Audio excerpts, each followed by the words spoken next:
कि जो वैष्णव बड़ी महिमा है, साक्षात भगवान के दर्शन का संयोग जब बनता है तब ऐसे वैष्णव का दर्शन होता है जो वैष्णव पद्धति से वास्तविक वैष्णव है। उसकी पहचान, पहला सबसे पहले वैष्णव की पहचान जो गीता जी में भगवान कहते हैं, संतुष्टायेन केनवा, हर परिस्थिति में प्रसन्न रहना, कभी भी उदास ना रहना। ये कब हो सकता है?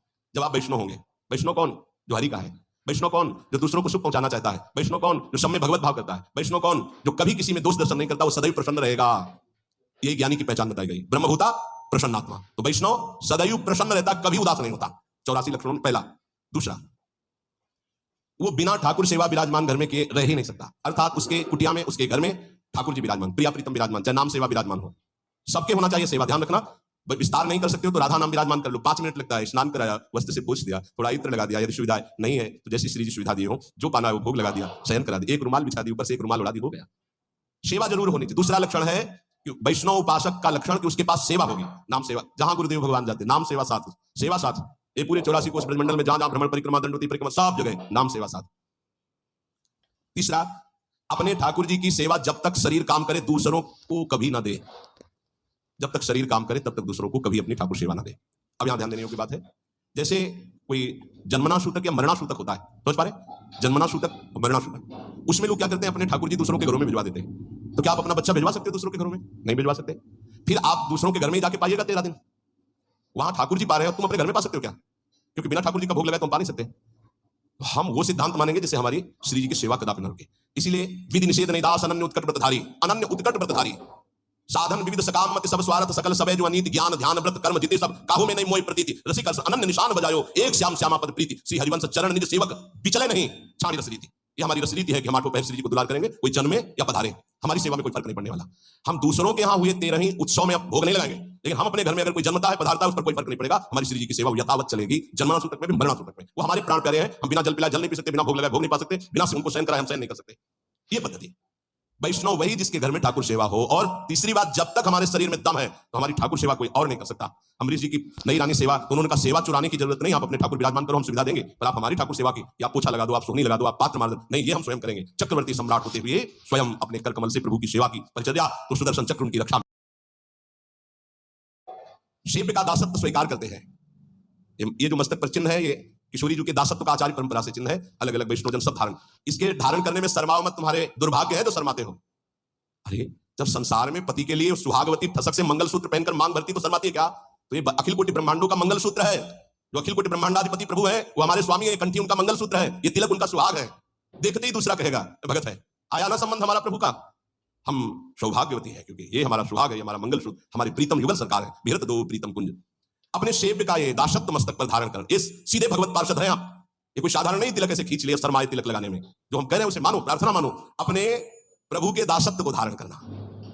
स्वामी जी की परिकर में देखो, पूरा मुड़वा के पूरा ऐसे लगा, तब पहुंचते श्यामाजू के चरणारविंद में। चौथा, कभी किसी से विरोध भरे वचन वैष्णव को नहीं बोलना चाहिए, मधुर वचनों के द्वारा ही अपनी बात कहनी चाहिए।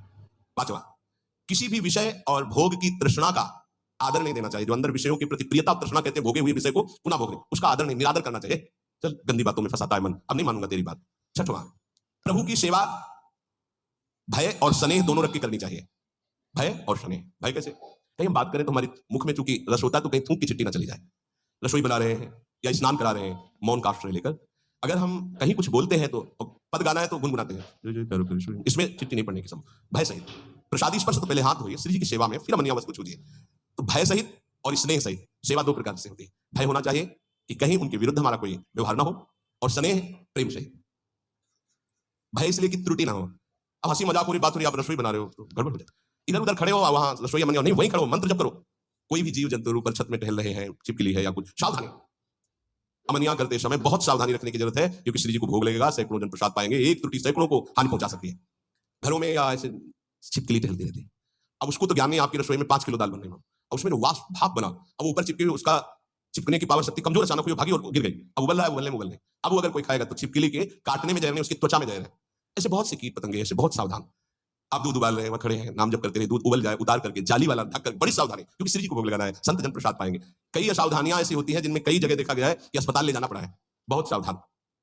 छठवां, प्रभु की सेवा भय सहित और स्नेह रख करके करना। सातवां, हर उपासक को अपने देह को नाशवान समझकर छूटेगा ये बात दिमाग में बैठा लेनी चाहिए वैष्णव को।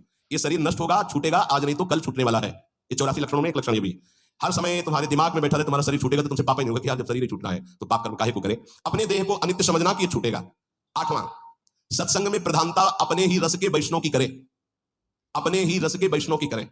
अगर अपने रस का वैष्णव नहीं है तो फिर बिल्कुल नहीं, हमें ऐसा संग नहीं करना, हमें ऐसे प्रवचन नहीं सुनने।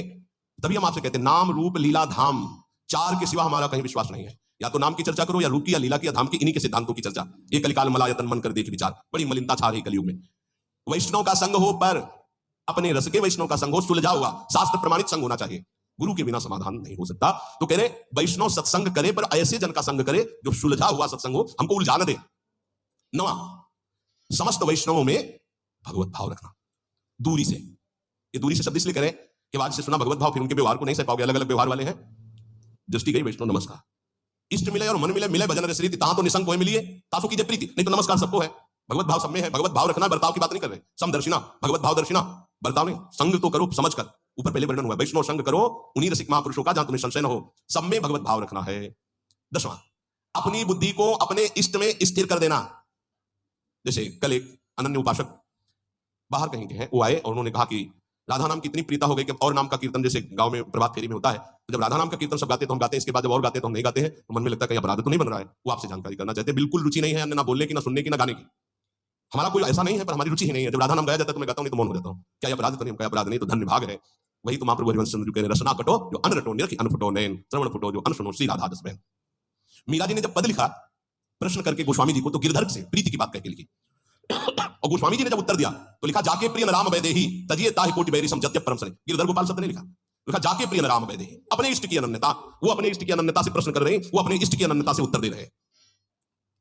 अपने इष्ट में बुद्धि स्थिर हो जाना, किसी भी प्रसंग से बुद्धि को विचलित ना करना अपने इष्ट से। 11वां, श्री भगवान के दर्शन होंगे ऐसी आशा रखना। ये वैष्णव धर्म है, हमें इसी जन्म में भगवत साक्षात्कार होगा, ये दृढ़ आशा रखना। 12वां, आसुरी भाव वाले लोगों का संग न करना। ऐसे आसुरी पुरुषों का संग न करे जो आपके भगवत दर्शन की आशा तोड़ दे, भगवत भजन की आशा तोड़ दे। 13वां, प्रसाद बहुत समझ बूझ के ही लेना। वैष्णव को किसका भोग लगा हुआ है, कैसा वैष्णव है, क्या उसका पद्धति है, ये समझ बूझ करके। हाँ, महारानी जो नहीं है, कई ऐसे अलग अलग भाव वाले जन है, अपने अपने भाव के अनुसार हमको अपने इष्ट मिले और मन मिले। खान पान तो कीजिए रसिक मंडली माए, जिनके और उपासना तहां उचित ध्रुनाए। पक्का, ये पक्का संभव हो जानकारी करके ही प्रसाद लेने, तो उपवास, इष्ट की अनन्यता। ये वैष्णव धर्म है। वैष्णव धर्म बड़ा चमत्कार है भगवत वैष्णव धर्म में। एक काशी में वैष्णव रहते थे, श्यामा श्याम के उपासक अनन्य रहते काशी, कभी विश्वनाथ जी के दर्शन करने लगे और उनका बड़ा यश हुआ। तो विश्वनाथ जी के जो प्रधान सेवक थे वो बड़े ज्योतिषाचार्य थे, तो थोड़ा ईर्ष्या से हुई कि इतने प्रसिद्ध है वैष्णव और परम वैष्णवाचार्य भगवान महादेव जी के दर्शन करने नहीं आते, काशी में रहते हैं और विश्वनाथ जी के दर्शन करने एक बार भी नहीं आए। इतने थे कि नाम से, समय से, ज्योतिष की गणित लगाने में बड़े प्रवीण। उन्होंने गणित लगाई तो लिखा था आज के दूसरे दिन दोपहर के 12 बजे म्लेच्छ सेना आएगी और वो आक्रमण करके सब नष्ट भ्रष्ट कर देगी उनको। उनके मन में आया कि 1 बजे चलेंगे और फिर उनको बोलेंगे जिनकी नगरी में रहते हो उनके दर्शन करने नहीं आए तो उसका तुम्हें फल मिला, देखो सब नष्ट भ्रष्ट हो गया। 1 बजे दूसरे दिन गए, ज्योतिष उनकी बिल्कुल साक्षात। गए तो नहा स्नान करके नए कपड़ा पहन रहे थे। ठाकुर जी भी वैसे, सब घर वैसा, कोई म्लेच्छ सेना नहीं है, और वो कपड़ा बदल रहे थे, नए कपड़ा। तो उनका आओ आज तो बड़ी कृपा हुई भगवान शंकर की कि आप स्वयं चलकर दर्शन दिए, इसका मतलब भगवान शिव हम पर प्रसन्न है। उनका मैं आश्चर्यचकित इस बात का दर्शन कर रहा हूँ कि 12 बजे म्लेच्छ सेना आनी चाहिए आपके पास और आपका सब विध्वंस करना चाहिए। बोले आई थी? बोले यहाँ तो कुछ विध्वंस नहीं हुआ। बोले नहीं, जब हम ठाकुर जी का भोग लगा रहे थे तो अचानक तंद्रा आयु, तंद्रा में हमने देखा म्लेच्छ सेना आयु, सब विध्वंस मचा दिया। जब तंद्रा से हटे तो हमका चलो तंद्रे में सही, लेकिन म्लेच्छ तो छू गया, इसलिए स्नान करके नए कपड़ा पहने। और कुछ जो प्रगट में होना था वो तंद्रा में हो गया। ये वैष्णव धर्म है। तब उनके हृदय में समझ में आया कि श्यामा श्याम के चरणों की उपासना वाले के ऊपर महादेव जी अत्यंत प्रसन्न रहते, नाराज नहीं होते, दर्शन जाए या ना जाए। जहां तक संभव हो अपने इष्ट संबंध से ही प्रसाद ग्रहण करे, अन्यथा उपवास कर ले। वैष्णव धर्म बड़ा महान भगवत पार्षद स्वरूप है। 14, वैष्णव को निद्रा का समय होना चाहिए। मान लो भाई प्रार्थना वैष्णव धर्म के अनुसार चलो, एक नींद का समय होना चाहिए। ये नींद का एक समय ले लो, एक समय रख लो। वैष्णव धर्म कहता है, आदेश करता है वैष्णव धर्म, नींद का एक समय होना चाहिए, उसी समय आपको नींद आनी चाहिए, अन्यथा नहीं। कमाल है अभ्यास का। लाख कोशिश करो, आ ही नहीं सकती। लाख कोशिश करो, आ ही नहीं सकती। अभ्यास हो गया। ये कैसे वैष्णव हो? जब चाहो तब सो जाओ, ऐसा कैसे हो सकता है? जब चाहो भजन में डूबो, ये तो होना चाहिए। जब चाहो तो सो जाओ, ऐसा नहीं। प्रार्थना है, सत्संग का थोड़ा कुछ % भी अगर उतारोगे तो लाभ मिल जाएगा। और ये ना सोचो कि अभी हमारी अवस्था सोने खाने की है। यही अभ्यास आपका पूरा जीवन बर्बाद कर देगा। इसको ठीक करो, इसको जगाओ। कब तक सोते रहोगे? सोने में समय बर्बाद मत करो। 3 घंटे, 4 घंटे, 5 घंटे, अब वो समय तुम देख लो। जब चाहो एक समय निकाल लो, जब चाहो, पर बार बार सोने का अभ्यास मत करो, बहुत हानिकारक है। निद्रा से बचिए, बहुत बड़ा जहर है ये। केवल 3 या 4 घंटे होना चाहिए। ये आलस्य, प्रमाद, ये तमोगुणी लक्षण है, इसको आदर मत दीजिए, ये समय बर्बाद होता है इसमें। 15वां, महापुरुषों के पास नंगे पैर चल करके जाना। जैसे संत दर्शन के लिए जा रहे तो बहुत बड़ी बात है, ये छोटी मोटी बात नहीं। भगवदी जो महापुरुष है उनके पास बिना सवारी के, बिना किसी ऐसे राजसी लिबास के साधारण बनकर के जाना और नंगे पैर कम से कम 100 कदम तो ऐसे चले जाना। मान लो बहुत वहां चल गया, कहीं ऐसे उतार दो फिर चले जाओ ऐसे, या प्रभु के दर्शन या संत महा। एक गांव में परीक्षार्थी भाव वालों की भिक्षा ली जाती, तो गांव में गए तो बहुत लोगों ने कहा कि हाँ चलिए आप भिक्षा पाले। उनका नहीं, हम भिक्षा उसी क्या पाते जो 100 यज्ञ करता है, और 100 यज्ञ करने वाला तो इंद्र के समान पवित्र होता है। 100 यज्ञ कौन करे? गांव वालों ने कहा कि ये तो बड़ी समस्या आ गई, महात्मा भूखा गांव से जाएगा और 100 यज्ञ तो यहाँ पे एक ही यज्ञ करना मुश्किल है। तो एक नौवधू थी जो बचपन से सत्संग सुनती थी, उसने कहा हमें ले चलो महात्मा के पास, वो पा लेंगे। बोले किसी के हाथ से नहीं पा रहे, तेरे हाथ से। बोले ले चलो। तो नंगे पैर कपड़े से ढककर भोग सामग्री लेके गए। बोले पाओ महाराज। बोले सुना नहीं मेरा नियम यहाँ, इस 100 यज्ञ करने वाले के हाथ। बोले 100 यज्ञ तो बहुत थोड़ी होती है। बोले तो आपको याद है, संत मिलन को चालिए तदि माया अभिमान, ज्यों ज्यों पग आगे बढ़े कोटिनी यज्ञ समान। जैसे जैसे आगे चरण बढ़ाए जाते हैं वो करोड़ों यज्ञ तो आप 100 काट लिए उसमें, हमारे तो बहुत जमा है। तत्काल पा लिए भाव। किसी भी भगवदीय महापुरुष के पास दैन्य होकर नंगे पड़ जाना। 16, किसी के घोर अपराध करने पर भी क्रोध न करना, ये वैष्णव धर्म है। क्योंकि क्रोध करने से भगवद आवेश का प्रादुर्भाव नहीं होगा, और वैष्णव वही जिसमें भगवद आवेश आता हो। बोले अब ये नहीं बोल रहे तो साक्षात श्री भगवान बोल रहे हैं। किसी के ऊपर क्रोध नहीं करना, क्रोध करने से हृदय में भगवत आवेश नहीं आएगा। 17वां, जहां अपने भागवत धर्म की विरुद्ध चर्चा हो रही हो वहां मौन धारण करके तत्काल चल देना चाहिए। मौन धारण करके झगड़ा नहीं करना, वहां से तत्काल चल देना चाहिए। प्रायः जो लोग पूर्ण ज्ञानी नहीं है वो ऐसी बातें करने लगते हैं, तो हमको ऐसी बातें नहीं सुननी जहां प्रभु के नाम रूप लीला धाम की अवहेलना हो रही हो। जहां स्वधर्म के विरुद्ध चर्चा होती हो वहां से मौन होकर उठकर चल देना चाहिए। 18वां, जो कंठी तिलक गुरुमंत्र नहीं लिए है, अभी बड़ी समस्या वाला है, हम उसके हाथ का पानी और भोजन ना पाए, फिर बड़ी समस्या हो जाएगी। पति कंठी तिलक लिए, पत्नी लिए नहीं, या पत्नी लिए है तो पति नहीं लिए, बड़ी समस्या है। तो इन्हीं समस्याओं का समाधान हो जाना, वैष्णव धर्म पर स्थित हो जाना है बहुत कठिन। ये हितधाम में जब चर्चा हुई थी तो एक बार लौट करके पूज्य बाबा राधा नाम कीर्तन करते थे तो उनको कीर्तनिया बाबा कहते थे, बड़े ही प्रेमी स्वभाव। लौट के आए, बोले महाराज इस चर्चा से तो बड़ी खलबली मच गई। बोले कितने परिवार टूट जाएंगे आपने जो चर्चा की है। वो पत्नी के हाथ में कैसे पाएगा वैष्णव जिसके गले में कंठी नहीं है। और अवैष्णव, देखो जो वैष्णव धर्म कहता है उसके अनुसार हमको चलने की बात कही गई है। अगर कहीं किसी को ऐसा संयोग बैठता है कि ऐसा नहीं है तो उसमें भगवत भाव करके काम चलाए, नहीं तो परिवार टूट जाएगा। अब वो नहीं कंठी तिलक बांधे, वो नहीं बांधना चाहती, या वो बांधे तुम नहीं बांधना चाहते, तो बड़ा विरुद्ध हो जाएगा। तो हम उसमें भगवत भाव करते हैं, मेरे प्रभु इस रूप में विराजमान, अपने भाव को चलाते। वैसे एक काम चलाऊ बात है, स्थायी बात का जो यहाँ निर्णय, अवैष्णव के हाथ का पानी या भोजन रांधा हुआ वैष्णव जन, क्योंकि प्रभु को हमें भोग लगाना, प्रभु को पाना है। बड़ा है कठिन, बड़ा। मान लो आप पूरा परिवार वैष्णव लेकिन रिश्ते नातेदारी में गए, बड़ी समस्या आ जाएंगी। आप किसी के ब्याह में गए तो वहां रसोईया कंठी तिलक वाला था कि नहीं, बोले नहीं, तो बोले हम नहीं पा सकते, बड़ी समस्या आ जाएगी। और इन्हीं समस्याओं पर लड़ करके जो आगे बढ़ता है वही भगवत पार्षद पद प्राप्त करता है। भोजन संभल जाए तो भगवत प्राप्ति दुर्लभ नहीं है, क्योंकि भोजन से ही बुद्धि का प्रभाव बदलता है। अब वैष्णव के वैष्णव सिद्धांत कहता है। 19वां सिद्धांत है भाई, 84 सिद्धांत है, समझ लीजिए। अवैष्णव के हाथ से अपनी ठाकुर सेवा में सेवा शामिल न करना, कोई भी सेवा शामिल नहीं। आप दीक्षित नहीं, आप हमें जल नहीं दे सकते श्री जी को स्नान कराने के लिए, वो हम स्वयं अपने हाथ से करें। अगर सम्मिलित हो सेवा में तो कंठी तिलक वैष्णव होना ही चाहिए, ऐसा आदेश है शास्त्र का। 20वां, हर परिस्थिति में धैर्य को कभी ना खोना, कुछ भी हो जाए धैर्य न खोना। जैसे अपने एक ब्रजवासी बलराम जी बता रहे थे कि हमारे पड़ोस में एक नियम पूर्वक वैष्णव भजन करते थे। उनके एक ही बेटा थे, वो मथुरा गए हुए थे, एक्सीडेंट हुआ मथुरा में ही, तो उनके पास सूचना है कि तुम्हारा बेटा एक्सीडेंट में मारा गया। तो उनका मर गया? बोले हाँ मर गया। बोले आप लोग लाओ हमारा, जब तक माला पूरा नहीं होगा तो नहीं उठेंगे। माला पूरा किया तो कितना धैर्य है, नहीं तो छूट जाए ना माला। दूसरी बात, अपने राधा वल्लभी समाज के मुखिया जी भी जो राकेश जी, इनके पिताजी जी बड़े मुखिया, बड़े सिद्ध महापुरुष थे। हारमोनियम में ऐसे जे भी नमो नमो जय श्री हरिवंश अंगुली रखी, आंख मुंद गई, सब बाणियां कंठस्थ थी, और बस आंख तभी खुलेगी जब पूरा श्री जी को समाज सुना देंगे। इतने बीच में मुखिया जी के जो पुत्र थे उनको शरीर में आग लगी किसी हेतु से, ऐसे सूचना ही कैसा, मुखिया जी ने आंख नहीं खुला, बड़े मुखिया जी इनके पिताजी, जब पूरा पद सुना चुके पूरा श्री जी का, तब उठ करके बाहर गए। इसे कहते हैं वैष्णव धैर्य। जैसे श्रीवास के घर में उनका पुत्र पधार गया, महाप्रभु चैतन्य देव कीर्तन कर बिल्कुल आनंद मगन होकर कीर्तन करते, कोई इसको कहते हैं वैष्णव धैर्य। नहीं तो हो कि महाप्रभु कीर्तन कर रहे, पुत्र पधार गया, बड़ा मंगल हो गया, लेकिन उन्होंने बड़ा मंगल माना कि महाप्रभु कीर्तन करे, पुत्र पधार गया, मतलब साक्षात श्री कृष्ण को प्राप्त हुआ। तो अब इसमें तो और नाचने की बात है, धैर्य। 21वां, प्रभु के चरणारविंद में अपने मन को स्थित करते हुए नाम जप करते हुए सारे कार्य करना, सांसारिक ग्रह कार्य भी नाम जप करते हुए प्रभु के चरणों का ध्यान करते हुए करना। 22वां, भक्तों के साथ सख्य भाव, नूतन स्नेह रखना। जैसे कोई अपना सगा मित्र आवे तो आओ, अरे बड़े भाग्य आप, संत को देखते ही, भक्त वैष्णव को देखते ही हमारे हृदय में ऐसे आह्लाद हो। 23वां, भगवत सेवा या संत सेवा या गुरु सेवा के अवसर पर बात न करना, और करना तो ऐसे की जाती है। अगर हम भगवत सेवा कर रहे हैं, कोई बात करनी तो ऐसे करना है, किसी संत के सामने ऐसे बात करना है, गुरुजनों के सामने ऐसे, उच्च स्वर से प्रलाप ना करें।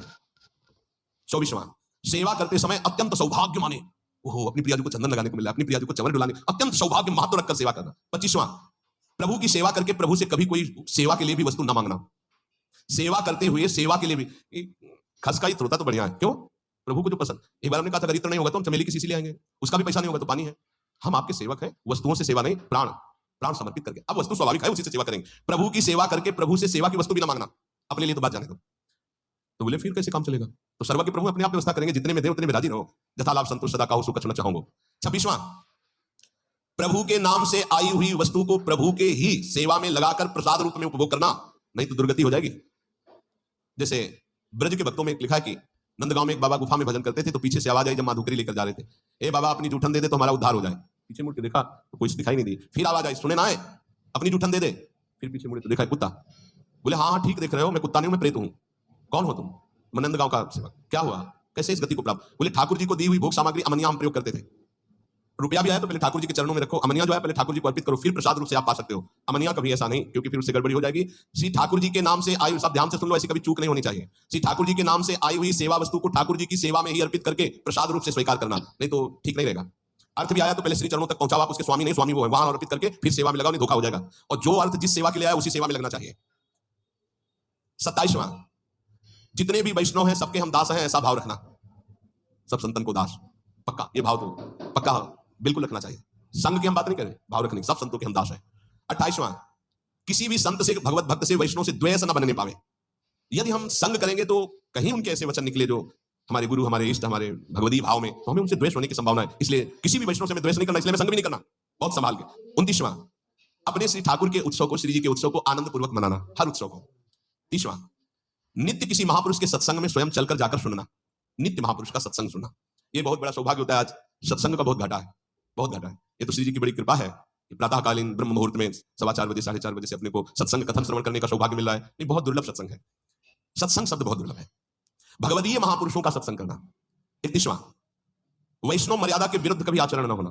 जैसे कई बार विनोद में बताया, माला टंगा हुआ है, ऐसे गोलगप्पे खा रहे हो, या खड़े खड़े लोग शंका कर रहे हो, कुछ भी ऐसा वैष्णव धर्म की मर्यादा के विपरीत आचरण न करना। 32वां, किसी भी संत में, भक्त में, वैष्णव में छल छिद्र न देखना, छिद्रान्वेषण, दोष दर्शन न करना। बहुत ही सूक्ष्म विषय, इसलिए आंख बचा के, ज्यादा मिलने जुलने में बड़ी समस्या यही हो जाता है, फिर दोष दर्शन होने लगता है। जब तक भगवत प्राप्ति ना हो तब तक अपने को बचा के रखे, ज्यादा व्यवहार करोगे दोष दर्शन हो जाएगा। 33वां, नवीन जो वस्तु ऋतु की है उसे ठाकुर जी की भोग सामग्री में अवश्य लगाए। इसमें गुरुदेव भगवान को बहुत प्रवीण है। कुछ भी सबसे पहले ऋतु की वस्तु गुरुदेव जो गिनता है उच्छिष्टामृत, उसमें देखते हैं हर वस्तु, सहतूत का समय चल रहा है, सहतूत, जामुन का, बेर का, जो ऋतु फल हो जरूर श्री जी को भोग लगेगा। कल एक प्रसाद आया जो कड़वा नीम का, तो ध्यान है संवत्सर के प्रथम दिन नीम की कोपलों का भोग लगता है गुरुदेव भगवान। कहीं चूक नहीं होगी, नवीन से नवीन हर वस्तु का श्री जी को भोग। वो नीम की पत्ती कैसे प्रसाद में, तो महाराज जी के यहाँ से उच्छिष्ट आया, उसमें अच्छा संवत्सर का प्रथम दिन श्री जी को भोग लगता है, नवीन नीम की कोप लगे। गुरुदेव भगवान नवीन वस्तु ऋतु के अनुसार ठाकुर जी के लिए खोज करके भोग लगा। इस समय कौन सा फल, इस समय ये वैष्णव। 34वां, जो तुम्हें सबसे प्रिय वस्तु हो उसे अत्यंत आनंदित होकर अपने प्रभु को अर्पित करना और फिर बांट देना, फिर बांट देना। जैसे खान पान की बहुत प्रिय वस्तु है तो प्रभु को आनंदित हो गया, प्रभु भाव आनंद पूर्वक होगा। पर्दा लगाओ, 20 मिनट रखो, मंजीरा उठाओ, पद गायन करो, आचमन लगाओ, रुमाल से पोछा, अब देखो अब प्रसाद पाओ, गरम गरम पकौड़ा नहीं, और उसमें भी 2-4 बांट दो। कैसे बांट दे, कुछ पशु पक्षी ब्रज के हैं या जो बाहर है, पूरा जो बहुत प्रिय वस्तु हो भोग लगा के पूरा नहीं पाना, थोड़ा उसे बांटो प्रिय वस्तु को। 35वां, कुछ भी हानि हो जाए, हमारे ठाकुर चिंतन और ठाकुर सेवा हो रही है, इससे बड़ा कोई लाभ नहीं, हमें शोक नहीं करना, कुछ भी हानि हो जाए। 36वां, बड़े से बड़े सुख और दुख में ठाकुर जी की सेवा में और ना हर्षित होना ना शोकित होना है। आ जाए तो जय श्री राधे, चला जाए सब तो जय श्री राधे, सुख दुख में समान भाव रखना। 37वां, स्वयं अपने आचार्य ग्रंथ का नित्य पाठ करना, नित्य पाठ करना आचार्य ग्रंथ का। 38वां, श्री सर्वोत्तम प्रियालाल को पद सुनाते हुए हर सेवा का, जैसे स्नान कर रहे तो स्नान का पद है, भोग लगा रहे तो भोग का पद है, आरती का तो आरती, पदों के द्वारा श्री ठाकुर जी की प्रिया जो की सेवा करना। 39वां, यमुनाष्टक का नित्य पाठ करना, क्योंकि दुरंत मोह का नाश करके यही राधिका पते पदाब्ज भक्ति मुत्तमा मवा प्रसाद ध्रुवम भवित परत तत्प्रियानुगा, बहुत जल्दी लाभ मिल जाएगा। 3 बार यमुनाष्टक का पाठ करने के लिए महाप्रभु ने कहा है, प्रातः मध्याह्न सायं, और इससे आपके हृदय में प्रिया प्रीतम की भक्ति और प्रियानुगा, प्रिया सहचरी भाव भी आ जाएगा और मोह का नाश हो जाएगा। मोह भंजन के लिए 3 बार यमुनाष्टक का, हमें लगता है अगर जल्दी से करो तो 10 मिनट में हो जाएगा, 10-15 मिनट में हो जाएगा, जल्दी करो तो 5 मिनट में हो जाएगा, तो कितना सस्ता सौदा है। 3 बार हम पाठ करें यमुनाष्टक का। ये 39वां। 40वां, प्रभु की जन्माष्टमी जन्मदिन आदि को उत्सव मनाना, मंगलमय संत सेवा करना, वैष्णवजनों को पवाना, ऐसा। 41वां, ठाकुर जी की जो सेवा सामग्री, जो पात्र है, उनको बहुत पवित्र रखना। मार्जन करने के बाद तांबे के पात्र में अगर ऐसे रख दो तो दाग लग जाता है, चमकना चाहिए श्री जी की सेवा में, तो उसको धो के कपड़े से तुरंत पोंछ करके सुखा के, तो उसमें दाग नहीं, अगर धो के ऐसे रख दिया तो फिर दाग लग जाए। धो के और सूखे कपड़े से रगड़, पवित्र कपड़े से, ऐसे नहीं कि वही कपड़े से रोज पोंछ दिए, रोज कपड़ा धुले करो, ऐसे सेवा नहीं थी बहुत। और वो गुरुजनों की नजर में जो सेवा करते हैं वही उसमें प्रवीण हो पाते हैं, नहीं तो कई तरह की सेवा में त्रुटियां देखी जाती है। ठाकुर जी की सेवा के लिए पात्र सामग्री सब पवित्र, डलिया फूल की ऐसे उठा के नहीं ली जाती, पहले धोई जाती है, पता नहीं कौन सा जीव उसमें बैठा रहा है, पहले हाथ धो, डलिया धो, फिर पुष्प चयन करो सीधे डलिया पे, हाथ में नहीं, हाथ से चयन करके डलिया पे, भले 2 फूल हैं, और फिर उन्हें सम्मानपूर्वक श्री जी की सेवा में। ऐसे ही हर पात्र, श्री जी के पात्र को श्री जी के समान आदर देना चाहिए। ऐसा नहीं कि तांबे का पात्र है ऐसा क्यों, श्री जी के समान, श्री जी के पात्र जो सेवा पात्र वैसे आदर दिया जाता है। पूज्य श्री पंडित गया प्रसाद जी जब सोहनी घिस जाती तो छाती से लगा कैसे फिर गिरिराज जी की तलहटी में जाके रज में और कहते आपके द्वारा बहुत सेवा हुई लाडली ठाकुर की, आप बहुत कृपामयी, फिर सोहनी को रज में ऐसे वैसा सम्मान।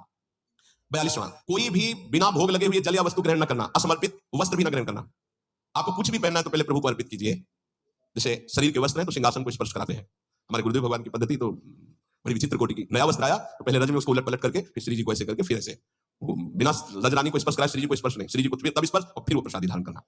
43वां, देने में बड़ा उदार प्रवृत्ति का होना। वैष्णव को देने में देते लेते मनुशंकर धरई, जो हमारे पास है अगर कभी अवसर पड़े तो किसी को भी देने में हिचकना नहीं चाहिए, क्योंकि देनहार कोई और है, देते रहे दिन रहे, देने में हिचकना नहीं चाहिए। 44वां, चराचर जगत हमारे भगवान का स्वरूप है इसलिए सबसे हमारा प्रिय भाव होना। 45वां, अपने वैष्णव धर्म में शरीर मन और वाणी तीनों का नियोग। हम बोलेंगे तो वैष्णव धर्म के अनुसार, हम क्रियाएं करेंगे तो वैष्णव धर्म के अनुसार, हमारा मन सोचेगा तो वैष्णव धर्म के अनुसार। 46वां, किसी भी कार्य में अहंकार न करना और किसी भी शरीर से ममता न रखना, ना अपने शरीर से न अपने शरीर संबंधियों से, और किसी भी कार्य में अहंकार न करना, ये वैष्णव का परम लक्ष्य है। 47वां, घोर अपराधी पर भी क्षमा परायण रहना, घोर हमारे प्रति अपराध कर दे तो भी क्षमा करना। 48वां, जो कुछ श्री जी की ठाकुर जी की इच्छा से अपने पास है उसी में संतोष रखना, मांगना नहीं किसी से भी। 39वां, सदैव पवित्र रहना, पवित्र वस्त्र धारण करना, पवित्र विचार रखना, वैष्णव है ना। 50वां, सेवा में, पाठ में, भजन नियम में या गृह कार्य में आलस्य रहित रहना, आलस्य ना आने पाए। 51, कभी किसी का पक्षपात लेकर के वार्ता न करना, जो धर्म की बात है वही कहेंगे, पक्षपात लेकर नहीं। 52, सब प्रकार के लौकिक भोगों का प्रभु के लिए त्याग करना। 53, मन में किसी भी भोग की इच्छा आए तो प्रभु के सामने रखना, देख लो आप संभालो आपकी वस्तु है। प्रभु प्रदत्त वस्तु में संतुष्ट होते हुए कभी भी ना प्रभु से, ना किसी व्यक्ति से, ना किसी देवता से कोई चाह ना रखना। 55, जितनी वस्तुएं हैं वो हमारी नहीं है, हमारे घर में हमारे पास जो भी है वो सब प्रभु की है ऐसी मानना। तो दियम वस्तु गोविंदम तुम्हें। वैष्णव के पास सब प्रभु प्रदत्त वस्तु प्रभु की है, उसको अपनापन कहीं नहीं दिखता, केवल प्रभु में। 56, घोर शत्रु व्यवहार करने वाले पर भी कभी शत्रुता का भाव न रखना, ये वैष्णव का धर्म है। 57, वैष्णव कभी असत्य भाषण नहीं करता, वैष्णव को कभी असत्य भाषण नहीं करना चाहिए। ये इसमें बड़ी चूक होने लगी, कलयुग है, झूठ बोलने में कुछ देर नहीं लगती, मतलब पाप का कोई मतलब नहीं लगा झूठ बोलने में, बिल्कुल शब्दों से 1 मिनट में पूरी बात झूठ बोल रही हो, तिलक लगाओ, कंठी बांधे हुए हैं। ये अपने लोगों को तो ध्यान देना चाहिए, जो बोले तो हम सत्य बोले, जो बोले संभाल के बोले। 58, वैष्णव की शब्द भाषा में किसी का अपमान नहीं होता, इसलिए अपमान बड़े शब्द ना बोले। और 59, अपनी निंदा होने पर प्रसन्न रहे, दूसरे की निंदा होने लगे तो कान में उंगली डाल के वहां से चल दे, बहुत सुंदर सुंदर धर्म है। 60, अपने चित्त को स्थिर रखते हुए सदैव आराध्य देव के नाम का प्रधान चिंतन रखना। 61, इंद्रियों के विषयों में इंद्रियों की प्रीति होती है पर हम उसको नहीं भोगेंगे प्रभु की प्राप्ति के लिए। 62, स्त्री पुत्र घर आदि मेरे गोविंद का है, मेरा नहीं है, ऐसी भावना रखना। 63, स्त्री पुत्र आदि के बिछड़ने पर दुख ना मानना, क्योंकि वो प्रभु के थे, प्रभु ने ले लिया है अपनी सेवा में। देखो वैष्णव धर्म, एक आए थे तो उन्होंने कहा हमारा अकेला पुत्र था, पधार गया, भगवान पे श्रद्धा हो गई। स्त्री पुत्र ग्रह आदि गोविंद के हैं, ऐसा भाव रखना। 63वां, स्त्री पुत्र आदि के बिछुड़ने पर दुख न मानना, भगवान की वस्तु भगवान ने अपनी सेवा में ले ली। 64, किसी भी बात का घमंड न करना कि मैं वैष्णव हूं, मैं भजनानंदी हूं, मैं अमुक जितेंद्री हूं, त्यागी हूं, कोई भी। 66, भाषण प्रिय हितकर सत्य, सत्य बोलना है पर प्रिय और हितकर बोलना है।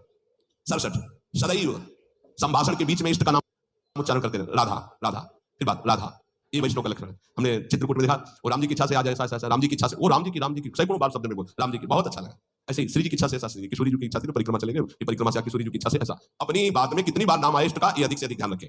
68, हर परिस्थिति में तुम्हारा चित्त शांत रहना चाहिए।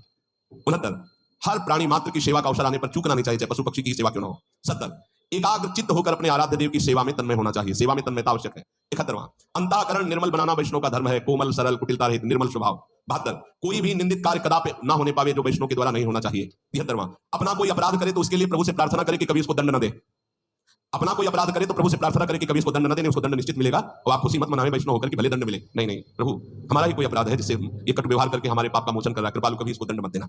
74, महापुरुषों के भक्तों के चरित्रों का पढ़ना और सुनना। 75, अपने मन में किसी बात के लिए अपने को बड़ा न मानना, किसी बात के लिए। 76, जिस बात से दूसरे के मन को दुख पहुंचे, दूसरा उदास हो जाए, खिन्न हो जाए, ऐसे कभी वचन न बोलना। 77वां, जो सत्य है, जो लक्ष्य है, उसे सुनो, उसी का मनन करो, वही वाणी से बोलो। 78, गोपाल शास्त्र नाम का जरूर पाठ करें, भगवान के नामों का कीर्तन। 79, जो कार्य करे उसको प्रभु को समर्पित कर दे और उसमें फल की इच्छा न रखे। 80, श्री ठाकुर जी की सेवा करने के बाद कीर्तन और नृत्य जरूर करें, सेवा का पूर्ण स्वरूप कीर्तन और नृत्य से होता है, नाम कीर्तन किया और फिर नृत्य कर रहे हैं। 81, वैष्णव मंडली में रहने को मिले तो निशंक होकर के रहिए, इससे बड़ा जीवन का लाभ नहीं। यही परम पद है, संतों के बीच में बैठने को मिला साधु समागम में, हरिराम व्यास जी कहते हैं। परम पद किसको कहते हैं, बोले साधु समागम को। तो अगर वैष्णव मंडली में बैठने को मिले, उनके बीच में नाम कीर्तन कथा वार्ता। 82, अन्य आश्रय कभी उदय न होने पावे अपने इष्ट के सिवा, अन्य आश्रय जहां उदय होने का उसको नष्ट कर देना चाहिए। ये आदमी हमारे कभी काम आएगा, ऐसी बात आए तो आदमी से परिचय खत्म कर देना चाहिए, फाड़ के फेंक देना चाहिए, फोन नंबर नहीं रखना, मुझे अपने प्रभु का भरोसा रखना, तुम्हारे फोन नंबर का नहीं रखना। प्रभु के शरणागत होकर के किसी अन्य देवता की आराधना करके फलाकांक्षा करना, यह कलंक है। बने तो रघुवर ते बने, बिगड़े तो भरपूर, तुलसी और बने तापन में बेधूर। और 84, अपने आचार्य वंशजों को आचार्य के समान